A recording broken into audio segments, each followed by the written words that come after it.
बहुत समय पहले किस्तानपुर नाम का एक घना और रहस्यमय जंगल हुआ करता था। इस जंगल का राजा था एक ताकतवर शेर जिसका नाम था विक्रम सिंह।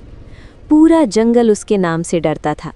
उसकी दहाड़ इतनी भयानक थी कि बड़े से बड़ा जानवर भी कांप जाता था।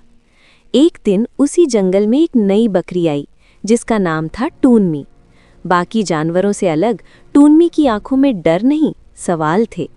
जंगल का नियम साफ था, शेर राजा है और राजा की बात आखिरी होती है।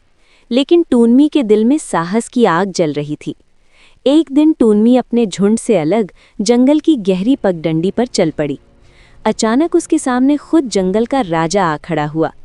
उस दिन शेर की आंखों में भूख और हिंसा साफ झलक रही थी।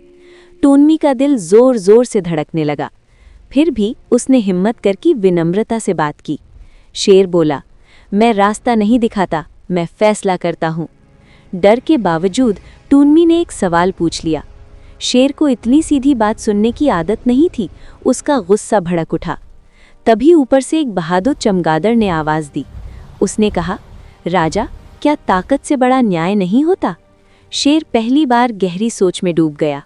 शेर ने टूनमी को 3 सवालों की चुनौती दी। पहला सवाल था, जंगल के लिए सबसे बड़ा खतरा क्या है? टूनमी ने शांत और समझदारी से जवाब दिया। दूसरा सवाल था, शक्ति बड़ी है या न्याय? टूनमी के शब्दों ने सबको सोचने पर मजबूर कर दिया। फिर आया सबसे कठिन सवाल। टूनमी बोली, राजा को सही दिखना नहीं, सही करना चाहिए। पूरा जंगल कुछ पल के लिए खामोश हो गया। उस दिन जंगल में पहली बार न्याय सभा बनी। हाथी को संतुलन और याददाश्त की जिम्मेदारी दी गई। बाज को दूरदृष्टि का प्रतीक बनाया गया। सांप को बुद्धि और रणनीति सौंपी गई। लोमड़ी को समझदारी और चतुराई का स्थान मिला और टूनमी बनी न्याय और विवेक की आवाज़। शेर ने स्वीकार किया कि वो अब राजा नहीं, रक्षक बनेगा। अब जंगल में डर की जगह भरोसा फैलने लगा।